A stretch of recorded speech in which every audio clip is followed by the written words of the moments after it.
Rasanya nggak enak ya kalau kamu penghasilannya mungkin tidak seperti yang kamu harapkan. Lagi bokeh ya, lagi nggak tahu mau ngapain dan kamu bingung soal keuangan kamu. Hai teman-teman, apa kabar? Ada saya kembali Aryan Surya, teman kamu, sahabat kamu dari Pagar Kehidupan yang kerap kali ada di telinga kamu, di mata kamu pastinya apabila kamu ngefans berat dengan Pagar Kehidupan. Saya ucapkan terima kasih bagi para subscriber baru yang sudah semakin banyak, yang semakin banyak terbantu dan mendalami karya-karya saya di Pagar Kehidupan. Saya doakan ya, siapapun kamu yang mendengarkan suara saya kali ini, semoga semakin bertambah bahagia, bertambah hidup semakin damai, dan juga dekat dengan keberhasilan. Amin. Nah kali ini teman-teman, saya kembali bersemangat nih. Bersemangatnya kenapa mas bro? Saya kembali bersemangat karena saya baru saja mendapatkan inspirasi yang sudah berhasil saya praktekkan untuk merubah hidup saya. Dan pastinya saya ingin juga merubah hidup kamu. Inspirasi kali ini adalah diperuntukkan bagi kamu yang sedang bingung. Benar, bingung soal keringnya dompet kamu, bingung punya utang tapi gimana cara bayarnya. Atau bisa jadi juga uang kamu ada, tapi kok semakin lama semakin dikit ya penghasilan saya mas bro. Nah, sekarang saya akan memberikan kamu penjelasan yang jelas mudah-mudahan. Dan dengan izin yang maha kuasa, izinkan saya untuk masuk ke pikiran kamu ya, merubah hidup kamu ke jalan yang lebih baik. Amin. Teman-teman, saya yakin betul bahwa kamu sering kali melihat banyak banget orang memberikan petuah-petuah untuk menjadi kaya. Tapi tidak sedikit di antara mereka yang mungkin hasilnya mengecewakan kamu karena mohon maaf terkesan tidak masuk akal. Nah, tidak masuk akal itu pertanda bahwa cara mereka terlalu rumit. Nah, sekarang izinkan saya untuk menjawab pertanyaan yang paling sederhana. Saya tahu pertanyaan kamu. Pertanyaan kamu adalah begini. Mas bro, bagaimana sih caranya supaya gua nih bisa menjadi lebih kaya secara masuk akal? Gua ingin penghasilan gua meningkat dengan tajam mas bro, tapi caranya gimana? Nah ini dia nih rahasianya, tolong dengerin. Bekerja itu jadi kurang bagus hasilnya teman-teman. Masalahnya cuma satu. Saya nggak tahu pekerjaan kamu apa, pokoknya kalau penghasilan kamu malah turun atau kurang duit, sebenarnya penyebabnya cuma satu loh. Pekerja jadi tidak bagus itu penyebabnya hanya karena kamu salah kiblat. Loh mas bro, kok salah kiblat toh? Apakah kita bicara sholat? Bukan bicara soal sholat di sini. Teman-teman, kamu tahu nggak sih pengertian kiblat itu apa? Kiblat itu artinya patokan. Nah penghasilan kamu jadi mentok itu karena kiblat kamu salah loh dalam bekerja. Sekarang saya tanya sama kamu, kamu jawab ya. Kamu selama ini bekerja untuk apa sih? Selama ini gue kerja ya untuk ngidupin anak bini lah mas bro. Gue juga pengen hidup mapan. Kan enak ya kalau hidup mapan. Oke. Tapi maksud saya bukan itu teman-teman. Maksud saya kamu nih sekarang kerja tujuannya buat apa sih sebenarnya? Lah maksud mas bro apa sih, saya bingung deh. Gini. Benar gak kalau saya mengatakan bahwa selama ini kamu kerja itu untuk mendapatkan uang kan? Benar apa enggak? Selama ini ketika kamu menjalani usaha apapun, bukankah tanggal yang paling kamu tunggu adalah tanggal di mana gaji turun? Benar apa enggak? Nah kalau emang benar, berarti benar dong bahwa selama ini kamu kerja patokannya uang. Benar apa enggak? Ya benar sih mas bro, emangnya salah? Jawabannya salah. Nah ini si mas bro suka kayak sontoloyo nih. Gimana bisa salah mas bro? Gua kan kerja buat cari duit. Salahnya tuh di mana toh? Gini, kalau kamu berkiblat kepada uang ketika bekerja itu salah. Ini alasannya. Uang itu punya sifat unik teman-teman. Sekali lagi, uang itu punya sifat unik. Di video-video saya sebelumnya, saya mengatakan bahwa uang itu punya kemiripan dengan perempuan. Bentuknya memang tidak sama, tapi sifat mereka sama. Samanya di mana? Begini, perempuan itu semakin dikejar semakin menjauh. Bener apa enggak? Ayo, jujur. Bagi kamu yang dulu mungkin masih ABG, atau sampai sekarang mungkin. Kalau perempuan dikejar-kejar makin menjauh toh. Tapi anehnya, ketika kamu sudah berhenti mengejar, tiba-tiba perempuan itu yang deketin kamu. Betul apa enggak? Nah itu yang cengar-cengir itu pengen curhat tuh. Pengen curhat kan kamu ya, soal masalah cewek yang tiba-tiba kamu gak deketin, tiba-tiba dia malah deketin. Kamu deketin, dia malah jauh. Pusing kan lo? Iya sih mas bro, gua dulu kalau SMS cewek, ceweknya gua kejar tuh kayaknya dia jaim gitu. Gak mau ngeladenin gue. Begitu gue udah capek gak mau ngejar lagi mas bro, tiba-tiba tuh cewek malah ngejar gue, ngedeketin gue. Padahal gue udah males. Kok bisa gitu ya? Nah itulah, itu memang sifat dasar perempuan. Dan sama persis seperti uang. Uang itu punya sifat, kalau mereka dikejar, mereka akan semakin jauh. Tapi kalau mereka dipancing, mereka akan datang dengan sukacita dalam jumlah yang besar. Itu rahasianya. Dari situ saya mengatakan, kalau selama ini kamu bekerja kiblatnya hanya untuk uang, itu sumber bencana yang paling sejati dalam kehidupan karir kamu. Wah seru juga nih. Kok bisa sih mas bro? Nah sekarang begini deh, kita jujur-jujuran aja ya. Kalau kamu bekerja untuk uang, kamu bekerja nih, lembur lah, mengerjakan sebuah karya lah, apapun itu bentuknya. Tiba-tiba setelah kamu bekerja, kamu ngelihat gaji kamu turun. Kira-kira besoknya kamu masih mau kerja dengan semangat yang sama gak? Saya jamin enggak. Bener kan? Ketika kamu tahu gaji kamu turun, kamu gak akan punya semangat yang sama lagi seperti kamu gajinya naik. Bener apa enggak? Kalau jawabannya benar, berarti itu yang membuat karya kamu jadi menurun kan? Lah maksudnya gimana? Gini loh, sekarang anggap kamu kerja nih. Kamu kerja dengan apapun pekerjaan kamu saat ini, anggap ceritanya majikan kamu, bos kamu, siapapun mereka mengatakan ceritanya gaji kamu bulan ini turun. Anggap aja begitu. Seandainya mereka mengatakan gaji kamu turun bulan ini, kamu ngerasa nggak bahwa semangat kamu pun kendur karena gaji kamu turun? Ngerasa. Nah kenapa bisa kendur? Karena gajinya turun. Nah lucunya tuh begini nih. Nanti ketika gajinya naik semangat lagi. Ketika gajinya turun, kendur lagi. Gajinya naik, semangat lagi. Gajinya kendur, turun lagi. Turun lagi, kendur lagi, naik lagi. Capek, capek, dan capek. Kalau karya kamu ditentukan sama uang, kamu akan lelah. Siapa yang diantara kamu merasa lelah dengan pekerjaan kamu? Kayaknya kamu nih ngerasa lelah dengan pekerjaan kamu. Lelahnya kamu dalam pekerjaan kamu karena kamu salah kiblat, titik. Nah mas bro, oke, gue tahu kalau kiblat ke uang salah. Lantas kalau kiblat ke uang salah mas bro, gue harus kiblatnya kemana? Nah ini pertanyaan bagus dan paling penting nih.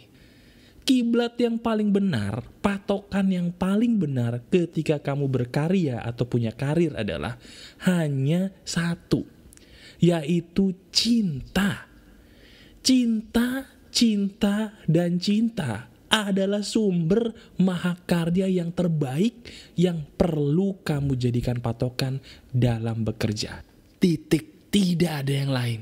Nah, itu juga sesuai dengan pengalaman saya. Saya juga begitu teman-teman. Contohnya nih, saya kalau membuat sebuah karya di pagar kehidupan patokannya uang, saya akan membuat karya setiap hari. Karena di YouTube, kalau membuat video setiap hari yang untung adalah saya sebagai pembuat video. Tapi apa jadinya kalau saya memaksakan diri untuk membuat sebuah karya setiap hari, padahal inspirasi saya belum matang? Apa yang terjadi? Video saya pun kurang membantu kamu. Bener nggak? Kalau video saya kurang membantu kamu, bisa jadi penghasilan saya bukannya naik, malah turun, pagar kehidupan pun akan turun juga pamornya. Jadi jangan ketipu, setan akan selalu menipu kamu dengan uang. Kamu harus mengejar uang. Padahal semakin kamu mengejar uang, semakin kamu menjadikan uang sebagai patokan. Percaya deh, uang itu akan lari dari hidup kamu. Percaya. Dan keserakahan itu selalu identik dengan orang-orang yang berkiblat ke uang dalam bekerja. Itu kesalahan yang fatal. Nah mas bro, oke, gue sekarang percaya sama lo bahwa kiblat itu menentukan kinerja kita. Bener kata lo, bahwa kalau gue kiblat ke uang, itu akan membuat pekerjaan gue jadi tidak maksimal karena patokan kita ke uang. Lantas kalau kita harus berpatokan atau berkiblat ke cinta mas bro, gimana tekniknya? Gue pengen banget mempelajari sebuah teknik yang sederhana. Ada gak sih yang bisa membuat gue jadi punya kiblat yang benar, yaitu cinta dalam bekerja? Kabar baiknya ada.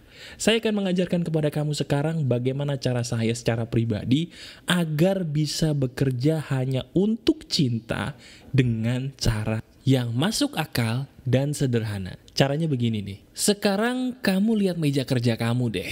Kalau kamu sekarang di kantor, lihat meja kerja kamu. Kalau kamu sekarang di rumah, lihat di mana tempat kamu bekerja. Saya jamin pasti di sekitar situ ada tanggalan. Bener kan? Nah, sekarang saya minta tolong segera masukkan tanggalan itu ke laci atau lemari kamu sekarang juga. Loh mas bro, kenapa gue tanggalan harus dimasukin ke lemari atau laci? Gini teman-teman, kamu sadar gak sih kalau selama ini sebenarnya tanggalan itu jadi musuh kamu loh. Karena setiap kali kamu kerja, ujung-ujungnya lihat tanggalan mulu. Aduh, udah tanggal segini, kok gajinya lama banget ya? Aduh, tanggal muda seger bener, rasanya umur baru 15 tahun, ulang tahun kemarin. Menjelang tanggal tua, lesu lagi, lemes lagi. Bawaannya pengen ikutan live Facebook. Bukan pengen ngapain, pengen gantung diri. Ya Allah, jangan sampai ya. Banyak orang tanggal tua saking merasa teriris-irisnya kurang duit, sampai hampir loh banyak diantara mereka yang memutuskan untuk mengakhiri hidupnya karena kantongnya kering ya. Jangan sampai seperti itu. Nah sekarang gini, saya minta tolong kalau di sekitar kamu sekarang ada tanggalan, ayo sekarang juga tanggalan itu dimasukin ke laci atau lemari. Ini serius nih. Coba lakukan ya, saya tungguin deh. Aduh mas bro, kan kalender gue bagus banget. Gambarnya aja cicak berduri. Ganteng lagi, imut. Aku gak mau ah. Mau duitnya banyak gak? Udah ikutin aja dulu. Masukin kalendernya ke lemari atau laci buruan. Udah? Oke. Nah, sekarang yang ingin saya lakukan kepada kamu adalah pertama-tama setelah kamu menaruh semua tanggalan di laci atau lemari, saya minta tolong kamu pejamkan mata. Benar, sekarang pejamkan mata. Ini demi kebaikan kamu, pejamkan mata kamu. Nah sambil kamu memejamkan mata, sekarang anggap bahwa selama ini kamu tidak ada sedikit pun gaji yang masuk ke rekening kamu ketika kamu bekerja atau berkarya. Bayangin deh, sekarang kamu gak ada gaji. Kamu bayangin gaji kamu, ceritanya ketika kamu menjamkan mata ya. Bayangin gaji kamu di depan mata kamu. Ketika kamu melihat gaji kamu di depan mata kamu, visualisasikan, bayangkan seolah-olah gaji itu kamu singkirkan menggunakan tangan kanan kamu. Kamu buang tuh semua gaji kamu. Dan sekarang kamu katakan sebuah perkataan mengikuti saya. Perkataannya adalah begini, kamu katakan ya. Saya bekerja tidak digaji, saya bekerja karena saya senang dan hanya karena cinta. Tidak digaji, saya bekerja tanpa gaji. Kamu buka mata kamu.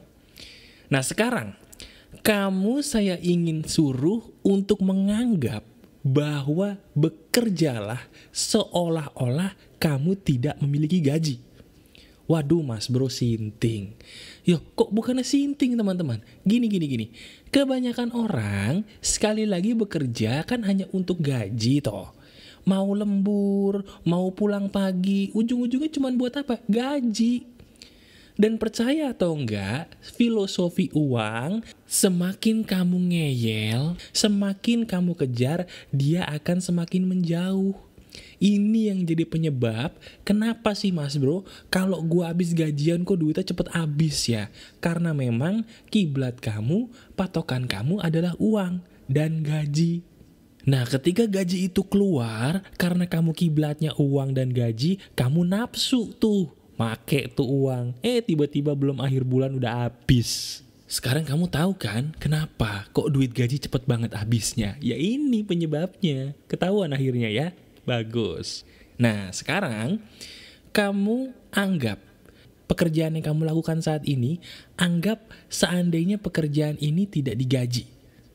Sekarang kamu tidak punya gaji apa-apa dan tidak ada satu orang pun yang menggaji pekerjaan kamu saat ini. Bayangkan tidak seorang pun menggaji pekerjaan kamu saat ini.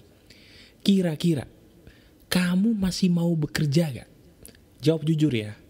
Tolong jawab jujur. Seandainya pekerjaan yang kamu jalani saat ini nih, pekerjaan apapun itu, tidak ada yang menggaji maupun memberikan komisi.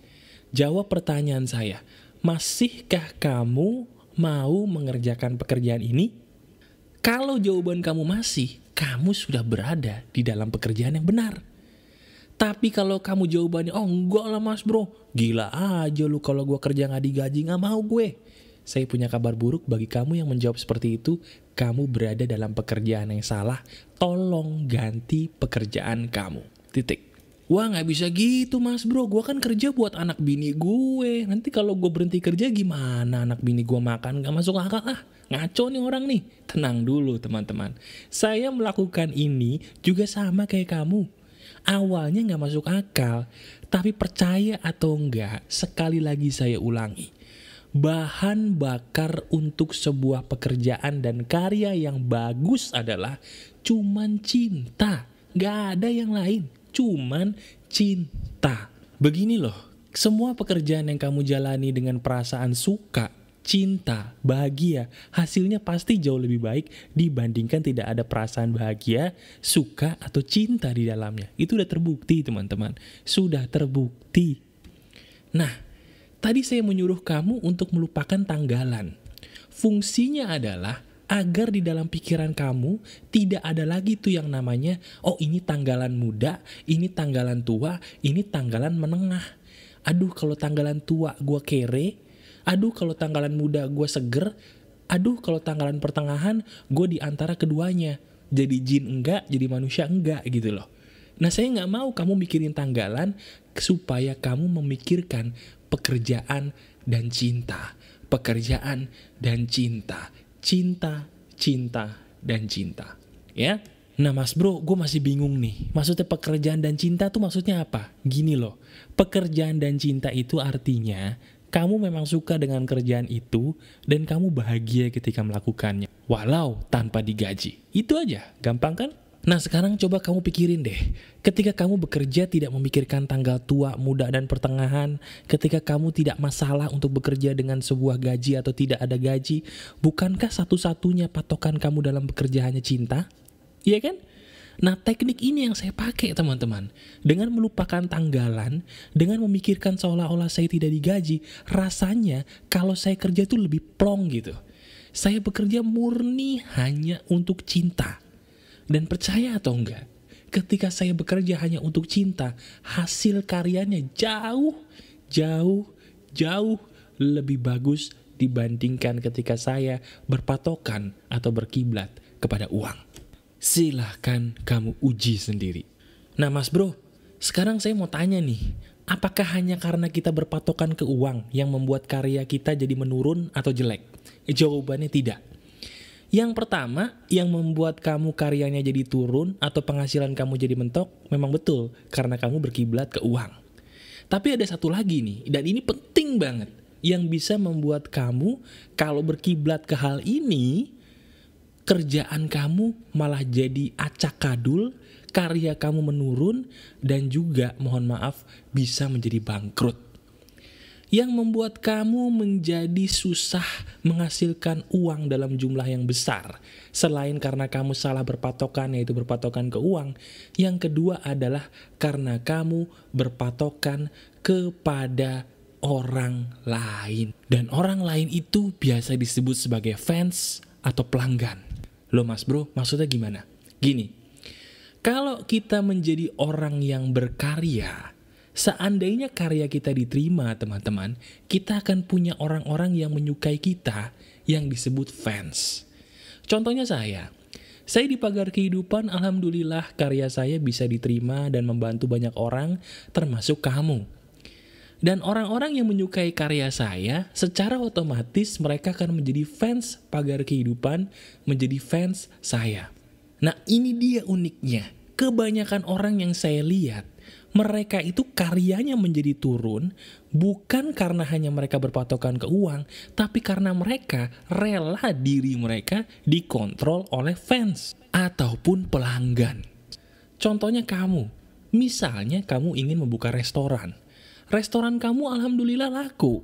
Kamu pun punya banyak fans. Banyak orang-orang yang ngefans dengan restoran kamu.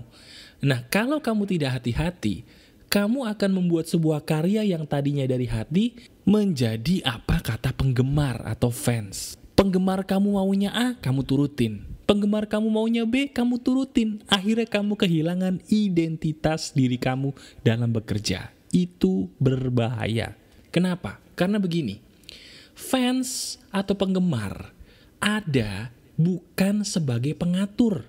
Sekali lagi, orang yang menyukai karya kamu, orang yang ngefans dengan kamu, mereka ada, tapi jangan izinkan mereka untuk mengatur hasil karya kamu. Sekali lagi, saya mencintai kamu semua sebagai sahabat pagar kehidupan, tapi saya mohon maaf, saya tidak bisa membiarkan kamu untuk mengatur karya saya. Kenapa? Karena kalau saya membiarkan kamu mengatur karya saya tidak akan murni lagi dan itu berbahaya. Betul. Kemurnian pembuatan sebuah karya itu sangat penting. Dan kemurnian itu berarti tidak ada campur tangan siapapun selain diri kamu sendiri dan izin Tuhan.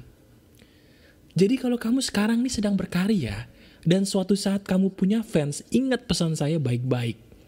Cintai fans kamu, tapi jangan biarkan mereka untuk mengatur kamu. Karena sekalinya kamu membiarkan fans kamu mengatur kamu, apapun yang kamu kerjakan akan hancur cepat atau lambat.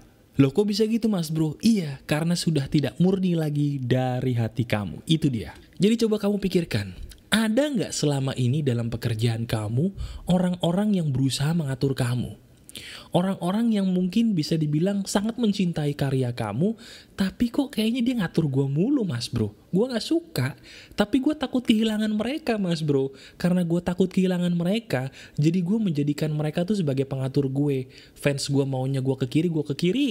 Fans gue maunya gue ke kanan, gue ke kanan. Cara itu salah gak mas bro? Jawabannya sangat salah besar. Fans hanya untuk dicintai sebagai sahabat. Pelanggan adalah sahabat yang kamu cintai, bukan seseorang yang bisa mengendalikan kamu. Tidak lebih dan tidak boleh lebih. Begitu juga dengan atasan kamu. Atasan kamu, kalau dia tidak menghargai kamu, cari kantor baru. Karena karya kamu harus murni, baru bisa bagus. Percaya deh sama saya. Karya kamu yang tidak murni, yang sudah dipengaruhi orang lain, itu tidak akan maksimal hasilnya. Benar nggak perkataan saya? Benar kan? Nah, sekarang gini. Di penghujung video ini, saya ingin kamu menjadi pribadi baru. Sekarang juga kamu rubah pola pikir kamu, rubah mindset kamu. Kamu camkan baik-baik di pikiran kamu. Murnikan pekerjaan kamu dengan meletakkan kiblat yang benar. Kiblat yang benar itu kalau dalam pekerjaan hanyalah kamu dan cinta. Itu dia. Ketika kamu bisa menjadi orang yang murni dalam berkarya, saya jamin dan saya janji hidup kamu akan berubah. Dan sekali lagi, aneh tapi nyata, ketika kamu menjalani pekerjaan dengan penuh kebahagiaan, dengan penuh cinta, dan dengan penuh sukacita, uang itu aneh tapi nyatanya teman-teman malah lebih banyak loh menghampiri kamu. Itu fakta. Jadi mulai saat ini, bekerjalah atas dasar cinta, dan kalau memang kamu tidak mencintai pekerjaan kamu, cari pekerjaan lain yang bisa kamu cintai tanpa memikirkan gaji, tanggal tua, dan tanggal muda. Dan ketika kamu menemukan pekerjaan itu, bekerjalah selalu dengan kemurnian hati. Jangan biarkan orang lain untuk mengubah cara kamu bekerja. Jangan biarkan mereka untuk merubah karya kamu. Jadi diri kamu sendiri dalam berkarya dan taruh cinta di situ, maka rezeki kamu pun pasti akan berbeda. Nah teman-teman, bukankah apa yang saya bilang barusan suatu hal yang masuk akal? Kalau masuk akal, Sekarang kamu lakukan itu semua ya. Nah, sambil kamu melakukan itu semua, saya tanya, siapa di antara kamu yang punya masalah percintaan? Siapa di antara kamu yang saat ini punya masalah dengan kehampaan jiwa? Nah, kalau memang kamu punya masalah dengan keduanya, coba sekarang kamu lihat layar kamu. Dua-duanya bisa diklik, silahkan diklik ya. Masih ada saya sahabat kamu Aryan Surya dari Pagar Kehidupan. Silahkan klik salah satu dari video itu. Tetap keep spirit, keep sharing, and keep loving. Bye-bye.